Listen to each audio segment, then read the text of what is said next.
The human brain is the most complex piece of hardware in the known universe, but it has one critical vulnerability. It hates a vacuum. We are data processing machines. Every second, our eyes, ears, and skin feed gigabytes of information into the neocortex. But what happens when you suddenly cut those cables? When you starve your mind of real data, it doesn't go to sleep. It begins to hallucinate its own reality to fill the void. In medicine, it's called sensory deprivation. In the circles of mind hackers, it's called breaking the code.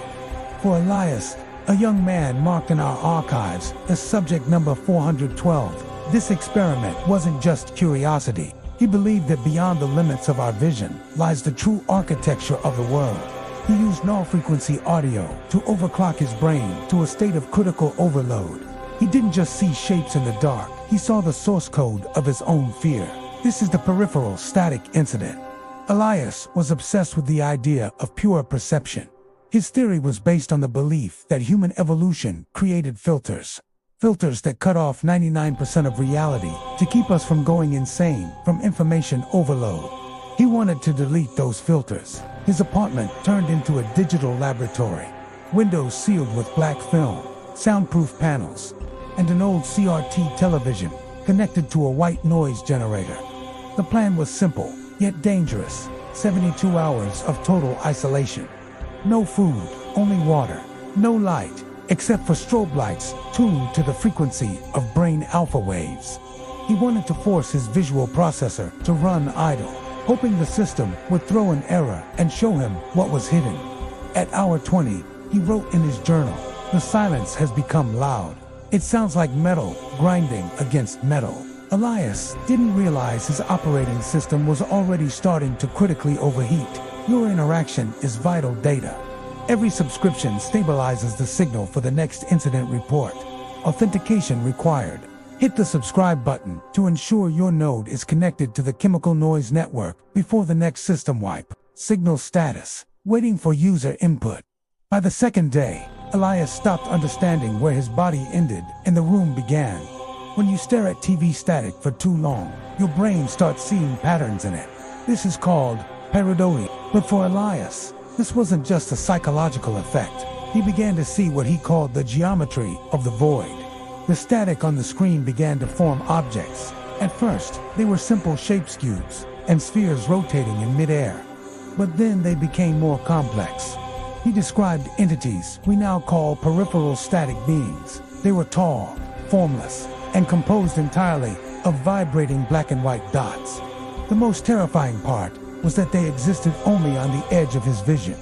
As soon as Elias turned his head to look at them, they dissolved into pixels, leaving only dead pixels on his retina. He began to hear their whisperer sound like an old modem trying to connect to a network.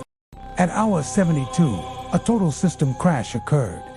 Elias no longer perceived himself as a human. The last entry in his journal was brief. "I am a compression artifact. My resolution is too low." He walked to the mirror, but he didn't see his face there. Instead, he saw only a cluster of blurred, low-quality pixels. In a state of acute delirium, Elias decided he needed to align his resolution. He believed his physical body was an outdated file format that needed to be manually edited. He took a blade. Every movement was precise, almost mechanical. He made deep, geometric incisions on his cheeks and arms, believing these lines would help his brain focus and get a clearer image of reality.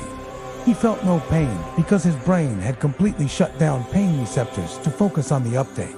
When neighbors finally called the police because of the constant hum from his apartment, they found Elias trying to rip out his own fingernails because they seemed improperly rendered to him. Medical examination of subject number 412 showed a critical case of sensory saturation.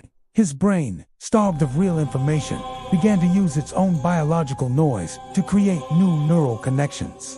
This was a form of body dysmorphic delusion, amplified by chemical imbalance from a total lack of sleep. His eyes were physically healthy, but the occipital lobe of his brain was damaged by constant stimulation with white noise. This is a classic example of what we call a perception glitch. When the brain's software tries to find logic where there is none, it creates monsters. Elias survived, but his reality remained broken. even years after the incident. He claims that sometimes he sees the world around him start to pixelate at the edges. He remained forever trapped in low resolution. Have you ever felt that the world around you is just a thin veil, behind which something else is hidden? Have you had a glitch that you're afraid to talk about? Write your story in the comments. The Chemical Noise Archive needs your data. Subscribe so your signal doesn't fade. System shutting down.